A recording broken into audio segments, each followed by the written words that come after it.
गुलदस्ता देकर आदरणीय राहुल गांधी जी का स्वागत कर रहे हैं। मैं मंगलौर वासियों की तरफ से, सभी मंगलौर वासियों की तरफ से, मंगलौर का सबसे मशहूर चीज गुड़ है, गुड़। राहुल जी को मंगलौर की तरफ से गुड़ की मिठास में सबकी तरफ से मैं पेश करता हूं।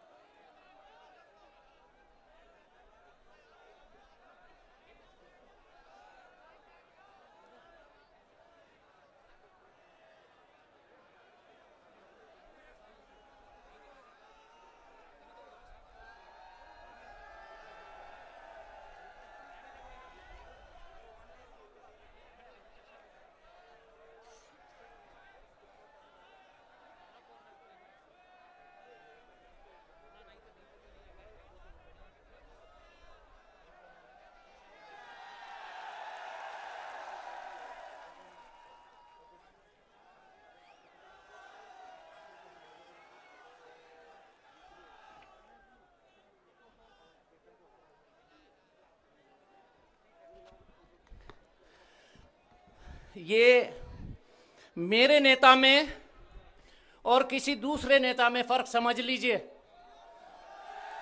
मेरे नेता ने अपने हाथ से हम सबको गुड़ खिलाया। कोई और नेता होता तो उसका अहंकार कम नहीं होता। आदरणीय राहुल जी, आज हम यहां पलके बिछाकर आपका इंतजार कर रहे हैं। हम पलके बिछाकर आपका इंतजार कर रहे हैं। पूरा मंगलौर आपका इंतजार कर रहा था, आज से नहीं, बहुत दिन से। 1977 के बाद जब जनता पार्टी की सरकार आई थी, श्रीमती इंदिरा गांधी भी सन 1989 में, 1979 में मंगलौर आई थी और मंगलौर की जनता ने उनका स्वागत किया था। और उस स्वागत में के बाद सन 80 में जब चुनाव हुआ था तो बहुत भारी बहुमत के साथ इंदिरा जी ने, कांग्रेस पार्टी ने वापसी की थी। वही दिन आज मैं देख रहा हूं कि आप यहां आए हैं और उन्हीं दिनों की तरह मंगलौर से आपका स्वागत हो रहा है और आपको यहां गुड़ खिलाया गया। आपने हम सबको गुड़ खिलाया। ये मुझे गुड़ नहीं खिलाया, मुझे मंगलौर की जनता की तरफ से आपने गुड़ खिलाया। बहुत बहुत आभार, धन्यवाद। कल एक भाषण हमने सुना कि यदि कांग्रेस ना होती, इस गन्ने के खेत में मान्यवर हम बैठे हैं, परसों तक इसमें गन्ना खड़ा था। इस खेत के लिए सन 1950 में कांग्रेस पार्टी की सरकार ने ट्यूबवेल दिया और 5 साल से भारतीय जनता पार्टी की सरकार है, उसने उस ट्यूबवेल को बंद कर दिया, यह कहकर कि यहां कृषि योग्य भूमि नहीं। ये देखिए खेत, वो देखिए बाग, वो देखिए गन्ना। और विधानसभा में मैं बोल बोल कर थक गया। छोटी सी मिसाल आपको यहां बता रहा हूं। यदि भाजपा की सरकार ना होती तो इस खेत को भी पानी मिलता। यदि भाजपा की सरकार ना होती तो उत्तराखंड राज्य का बेरोजगारी दर देश में सर्वोच्च ना होता। यदि भाजपा की सरकार ना होती तो जो फैक्ट्रियां कांग्रेस शासनकाल में लगी वो यहां बंद ना होती। यदि भाजपा की सरकार ना होती तो कोविड काल में राहुल जी से लेकर तमाम एक्सपर्ट्स ऑक्सीजन की कमी के लिए चेता रहे थे। और यदि भाजपा की सरकार ना होती तो राहुल जी, मैं अपनी शायद मरना बरहक है, लेकिन मैं अपनी मां को न खोता। मेरे घर से 10 दिन के अंदर 2 अर्थियां उठी। मैं उनको चाहते हुए भी इलाज नहीं करवा पाया। मेरे यहां मंगलौर से लगा हुआ गांव लिबरेडी है। लिबरेडी में 2 दिन के अंदर 50 मौतें हुई मान्यवर, बिना ऑक्सीजन के। मैं भी कोविड में था, मेरे बच्चे कोविड में थे। लेकिन उन विषम परिस्थितियों में हम आपके सिपाही हैं। आपने वहां से हमें आदेश दिया कि मुसीबत के वक्त में जनता के साथ रहो। कांग्रेसियों ने आपके आदेश का पालन किया। मान्यवर, सरकार ने जब ऑक्सीजन के लिए हाथ खड़े कर दिए, मेरे जैसे एक अदना से इंसान ने ऑक्सीजन बेड्स लगवाए, उसमें सरकार का कोई योगदान नहीं था, रोकथाम तो थी।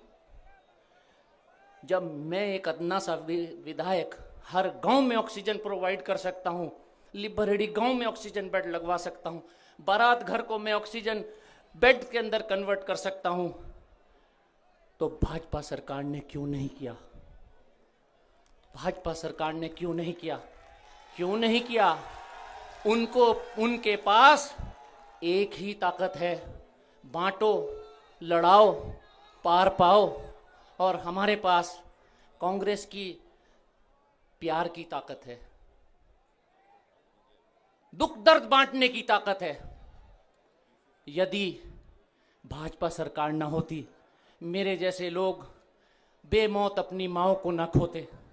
माँ को खोने का तकलीफ तो बर्दाश्त की जा सकती है, लेकिन औलाद को खोने का दर्द कोई इंसान इस दुनिया में बर्दाश्त नहीं कर सकता। यदि भाजपा सरकार ना होती तो हमारे इलाके में जो सैकड़ों लोग, जवान लोग बेमौत मारे गए हैं, वो ना मारे जाते। मान्यवर, आज आप यहाँ मौजूद हैं, हम सब लोग आपसे एक निवेदन करना चाहते हैं। आपकी एक आवाज़ पर ये युवा सड़क पर है, आपकी एक आवाज़ पर ये युवा कहीं भी जाने, कहीं भी दौड़ने, किसी से भी टकराने और लड़ने के लिए तैयार है। ये तैयार नहीं है, सिर्फ 14 फरवरी के लिए ही तैयार नहीं है, इन्होंने तैयारी करनी है 2024 के लोकसभा चुनाव की, जिसमें हमें प्रधानमंत्री को बदलना है, हमको कांग्रेस की सत्ता लानी है। ये तैयार हैं उस दिन के लिए। और इसी शर्त पर 2022 का 14 फरवरी का चुनाव लड़ा जा रहा है। हम ये तय कर रहे हैं, हमारा एजेंडा ये एक है कि किसान को, मजदूर को, सभी वर्गों को, उद्योगपतियों को, छोटे व्यापारियों को परेशान करने वाली सरकार को, उखाड़ फेंकने वाली, तकलीफ पहुंचाने वाली इस भाजपा सरकार को हम बदलेंगे। और 2024 के चुनाव के लिए हम तैयारी कर रहे हैं। मान्यवर, बस इनकी तो छोटी सी मांग है, ये युवा रोजगार के लिए त्रस्त हैं, आपकी तरफ रोजगार के लिए उम्मीद उठाए बैठे हैं, और हम चाहेंगे कि रोजगार इन लोगों को मिले, ये भी शान की, सम्मान की ज़िंदगी जिए, और आपका सिपाही सम्मान की, ये देश का नागरिक सम्मान की ज़िंदगी जिए। इससे बढ़कर और कोई बात कांग्रेस पार्टी के लिए नहीं हो सकती। इस प्रदेश में कांग्रेस, मान्यवर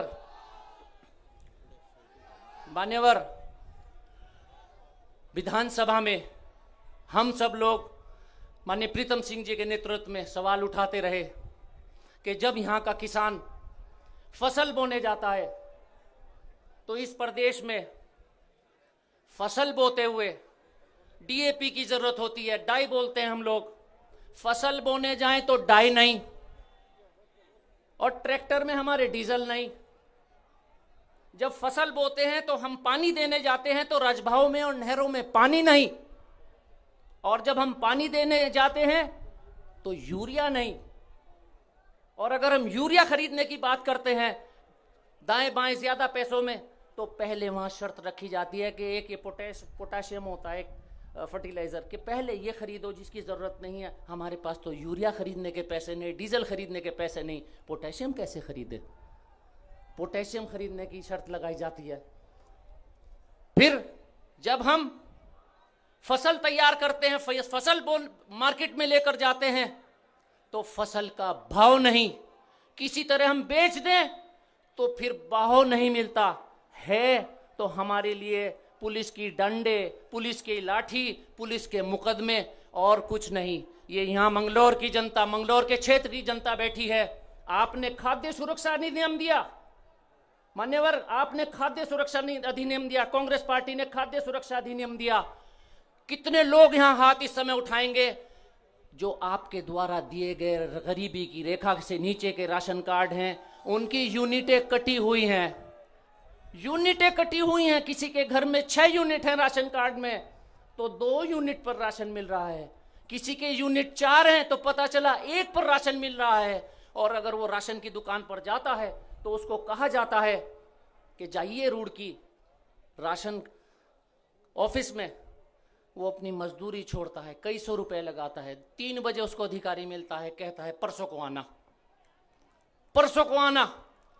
और वो परसों को 3 बार 4 बार जाकर वो सोचता है इतने का तो मेरा राशन भी नहीं जितने की मेरी लागत चली गई।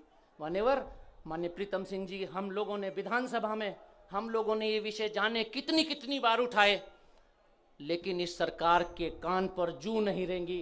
कितनी बार हमने ये विषय उठाए। और सबसे बड़ी हमारी समस्या माननीय अध्यक्ष माननीय राहुल गांधी जी ये है कि आपके चाहने वाले बैठे हैं, बच्चे पढ़ने जाते हैं तो छात्रवृत्ति नहीं, और किसी सूरत माँ बाप अगर पढ़ाना चाहें तो इस कॉलेज बंद, पॉलिटेक्निक बंद, गुरुकुल नार्सन की ITI बंद, और अगर किसी सूरत कहीं और एडमिशन पाले तो फिर कहीं रोजगार नहीं, कहीं नौकरी नहीं। ये हालत हमारे इस इलाके की है। तो ये सारी समस्याएं हम आपके सामने रख रहे हैं और हम उम्मीद करते हैं आप इस प्रदेश की ही नहीं इस देश की दिशा और दशा बदलेंगे। और उत्तराखंड में तो आज ये प्रदेश तय कर चुका है कि जनता चाह रही है, भाजपा जा रही है और कांग्रेस। धन्यवाद। जय हिंद।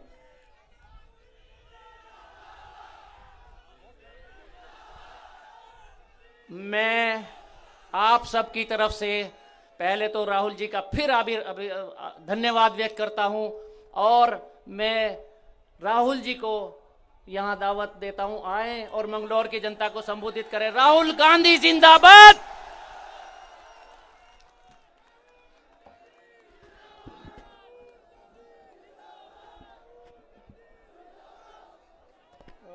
वो नाम की लिस्ट है प्रीतम सिंह जी अभी सिक्योरिटी।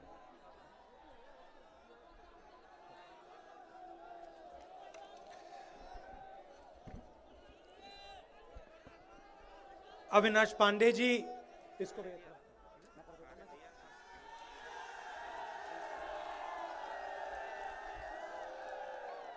अविनाश पांडे जी, देवेंद्र यादव जी, मोहन प्रकाश जी, गणेश गोडियाल जी, प्रीतम सिंह जी, हमारे कैंडिडेट काजी निजामुद्दीन जी, कांग्रेस के हमारे प्यारे कार्यकर्ता भाइयों और बहनों, प्रेस के हमारे मित्रों, आप सबका यहां बहुत बहुत स्वागत, नमस्कार।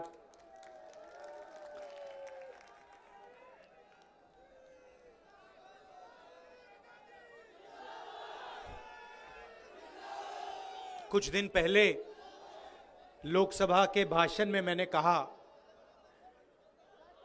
कि नरेंद्र मोदी जी की सरकार 2 हिंदुस्तान बना रही है। एक हिंदुस्तान अरबपतियों का, प्राइवेट हवाई जहाज का, मर्सिडीज गाड़ी का, चुने हुए लोगों का हिंदुस्तान, उसमें 5, 10, 15 अरबपति हैं। और दूसरा हिंदुस्तान करोड़ों लोगों का, गरीब, बेरोजगार हिंदुस्तान। 2 हिंदुस्तान बन रहे हैं। आप इस बात से सहमत हो? मानते हो इस बात को?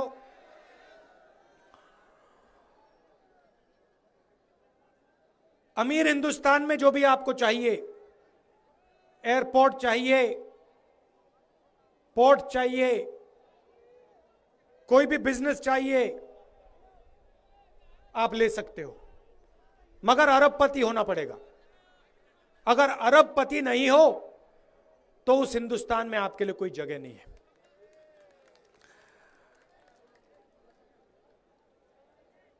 भाषण में मैंने यह भी कहा कि नरेंद्र मोदी जी ने देश को बांटने का काम किया, नफरत फैलाने का काम किया। और मैंने चीन के बारे में बोला कि चीन की सेना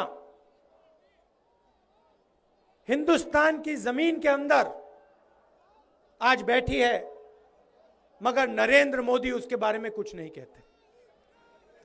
लंबा भाषण दिया नरेंद्र मोदी ने। भाषण में कांग्रेस पार्टी के बारे में उन्होंने गलत बोला, मेरे बारे में तो बोलते ही हैं। पूरा का पूरा भाषण उन्होंने कांग्रेस पार्टी के बारे में अपना समय दे दिया। कल उन्होंने एक इंटरव्यू दिया, पता नहीं आपने देखा नहीं देखा, देखा आपने? उसमें नरेंद्र मोदी जी कहते हैं राहुल सुनता नहीं है,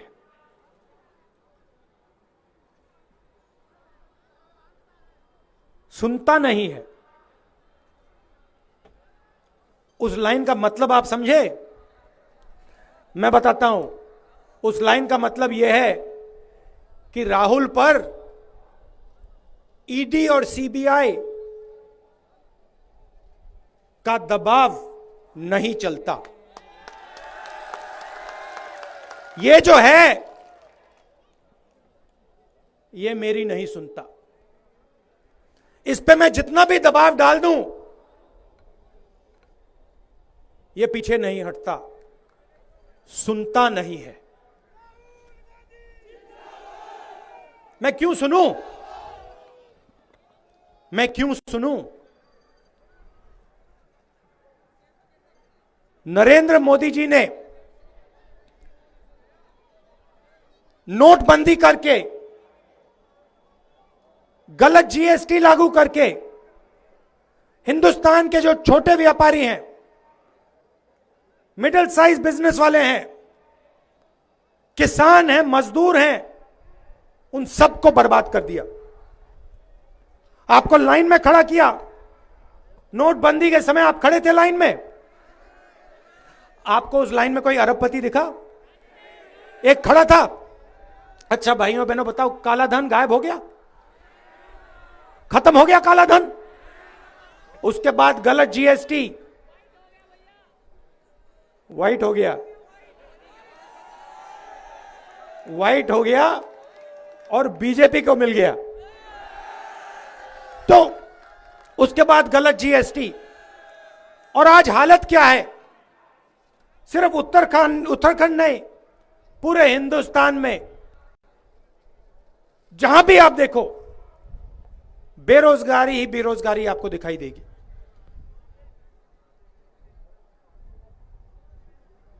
हिंदुस्तान आज अपने युवाओं को रोजगार नहीं दे सकता। भाई और बहनों, देश को रोजगार कौन देता है? अरबपति नहीं देते हैं, किसान देता है, छोटा व्यापारी देता है, छोटा दुकानदार देता है, छोटा बिजनेस वाला देता है। इन सबको नरेंद्र मोदी ने खत्म कर दिया। नतीजा यह है कि आज उत्तराखंड का युवा कहीं भी देख ले, किसी भी प्रदेश में चला जाए, उसे हिंदुस्तान में रोजगार नहीं मिल सकता। कोरोना आया, कोरोना आया, बाकी देशों में नेताओं ने कहा बहुत भयंकर बीमारी है, ध्यान से रहना। नरेंद्र मोदी जी कहते हैं भाई और बहनों थाली बजाओ, थाली बजाओ। और जब थाली नहीं बजी तो कहते हैं मोबाइल फोन की लाइट जलाओ।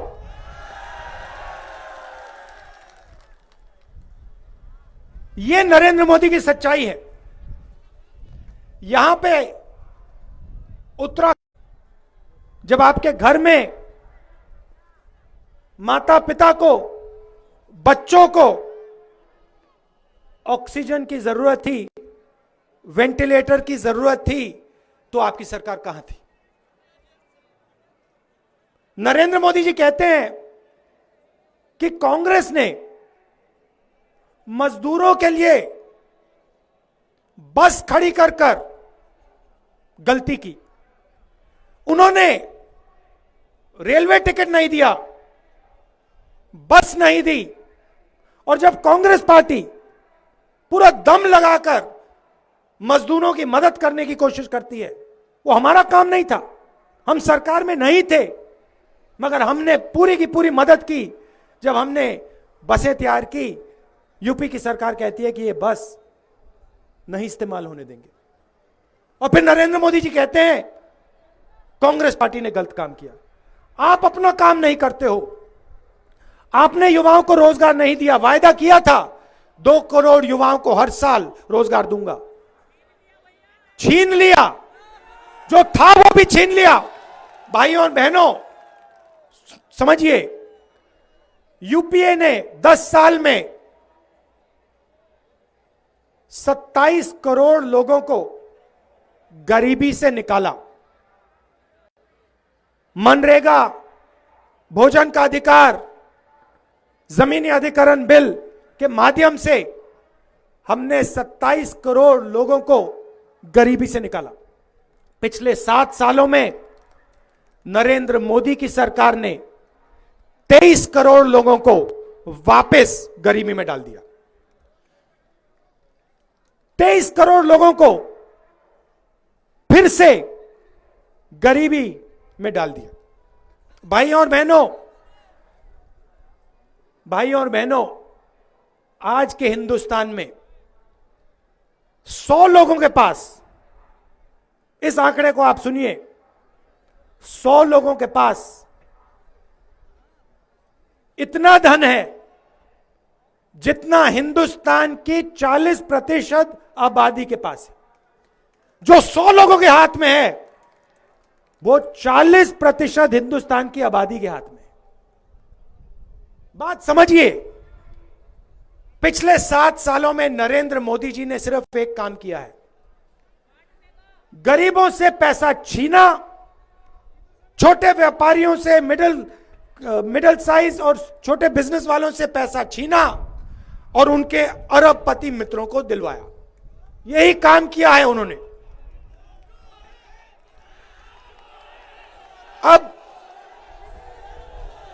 अब देखिए,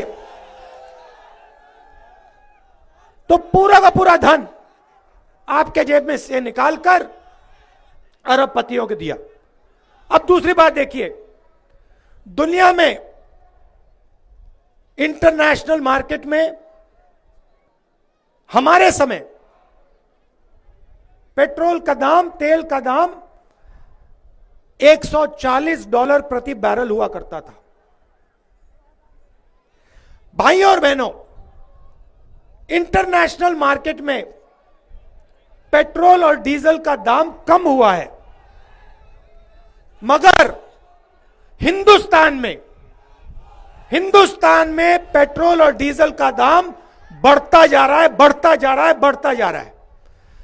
आपके जेब में से पैसा निकाला जा रहा है। जब आप पेट्रोल पंप में जाते हो, आपके जेब में से पैसा निकलता है और सीधा हिंदुस्तान के 2-3 अरबपतियों के जेब में चला जाता है, डायरेक्ट ट्रांसफर।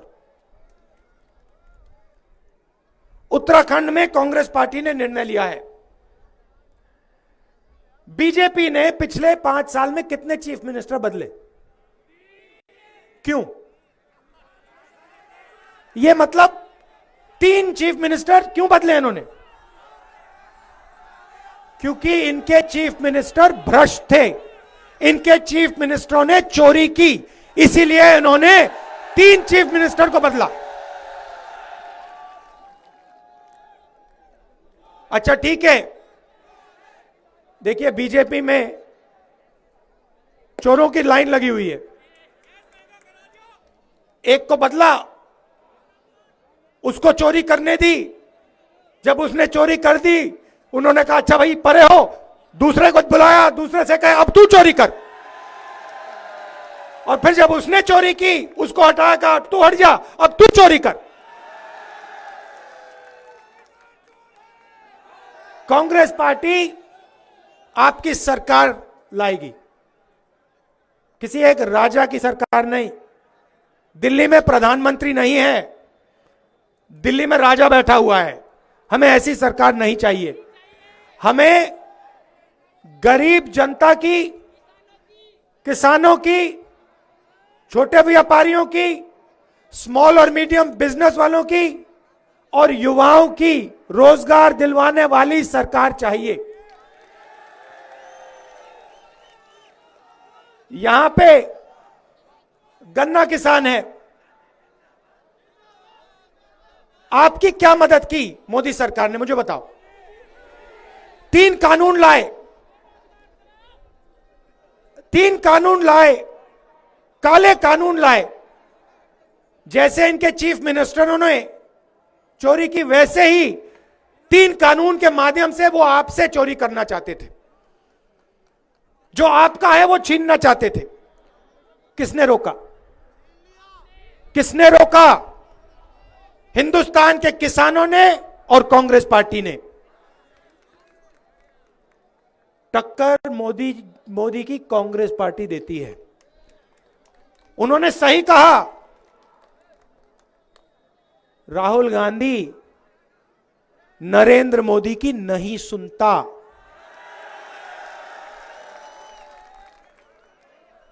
वो नरेंद्र मोदी जी सोचते हैं कि सबको उनसे डर लगता है। सोचते हैं कि ईडी सीबीआई से मैं किसी को भी दबा दूं। मुझे नरेंद्र मोदी से डर नहीं लगता, उल्टा मुझे हंसी आती है उनके अहंकार को देखकर। मुझे हंसी आती है। देश से कहते हैं पिछले 70 सालों में कुछ नहीं हुआ। नरेंद्र मोदी जी के आने से पहले कहते हैं कुछ नहीं हुआ। ठीक है, तो हिंदुस्तान के किसान ने, मजदूर ने, इंडस्ट्रियलिस्ट ने, छोटे व्यापारियों ने 70 साल में कुछ नहीं किया। वो बस चुप बैठे थे। ये सड़कें जो बनी ये जादू से बन गई। ये फैक्ट्रियां जो बनी ये जादू से बन गई। ये जो रेलवे ट्रेन चलती है ये 70 साल नहीं चली है, नरेंद्र मोदी के आने के बाद चली है। देखो कौन सी दुनिया में रहते हैं आपके प्रधानमंत्री। कोरोना आता है कहते हैं ताली बजाओ, लाइट जलाओ, फिर देश से कहते हैं तुमने कुछ नहीं किया। 70 साल तुम्हारे माता पिता ने कुछ नहीं किया, तुम्हारे दादा ने कुछ नहीं किया। जब तक नरेंद्र मोदी आया उस दिन तक हिंदुस्तान सोया हुआ था। नरेंद्र मोदी के आने के बाद हिंदुस्तान जाग गया। तो हमने आपसे मैनिफेस्टो में अलग अलग वायदे किए हैं, मगर हमारे मेन वायदे 4 हैं। 4 धाम 4 काम। पहला काम, हम 2 करोड़ युवाओं को साल में रोजगार नहीं दे सकते। मैं आपको सीधा बोल देता हूं, ये नहीं कर सकते, ये झूठ है। मगर 4 लाख युवाओं को उत्तराखंड में हम रोजगार दे सकते हैं। कैसे देंगे?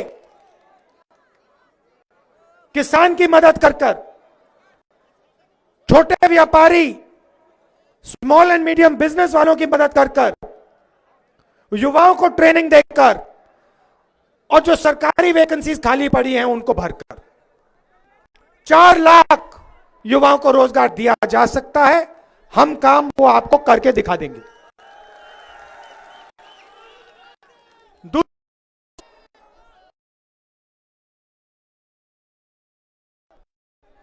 गैस सिलेंडर 500 रुपए से कम का मिलेगा, 500 रुपए से ज्यादा का नहीं मिलेगा।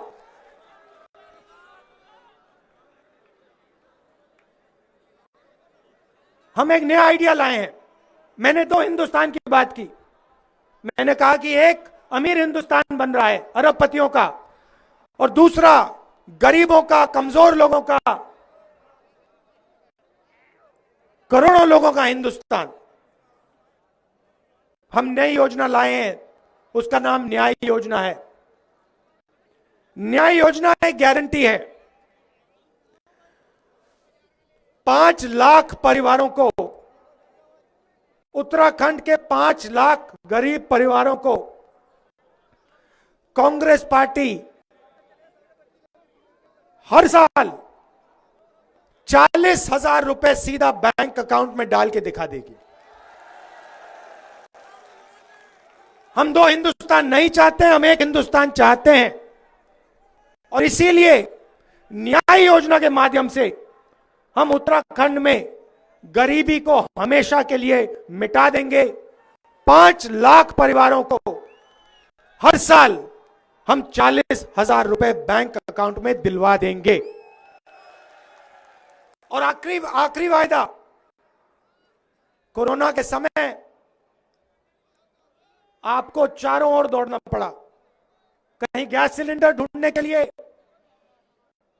कहीं अस्पताल, कहीं दवाइयां। ऐसा उत्तराखंड हमें नहीं चाहिए। हमारा चौथा वायदा, स्वास्थ्य को हम आपके दरवाजे तक ले आएंगे। अगर आपको दवाइयों की जरूरत होगी, एम्बुलेंस की जरूरत होगी, इलाज की जरूरत होगी, उत्तराखंड की सरकार एम्बुलेंस और दवाइयां और डॉक्टर आपके दरवाजे तक डायरेक्ट पहुंचा देगी।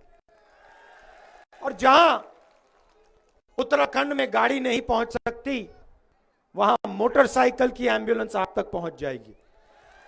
और जहां मोटरसाइकिल नहीं पहुंच सकती, वहां ड्रोन के माध्यम से हम दवाई आपके दरवाजे तक पहुंचा देंगे। ये हमारे वायदे हैं। मैनिफेस्टो पढ़िए, उसमें हमारे और भी वायदे हैं। मैनिफेस्टो हमने आपसे बातचीत कर कर, आपकी आवाज को सुनकर बनाया है। उसमें आपके लिए अलग अलग योजनाएं हैं, उत्तराखंड को बदलने की योजनाएं हैं, टूरिज्म को आगे बढ़ाने की योजनाएं हैं।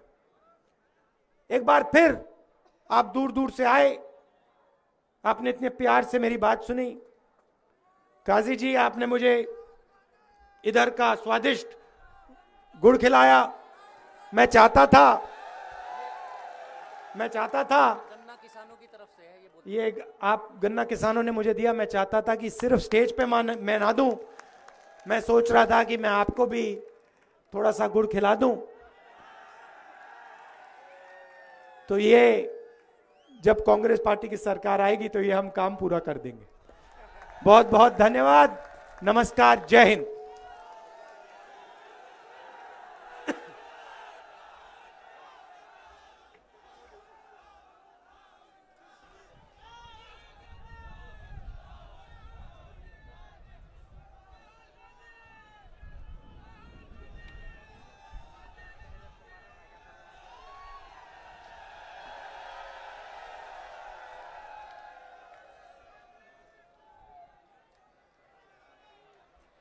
आमतौर से मैं ये नहीं करता हूं, मगर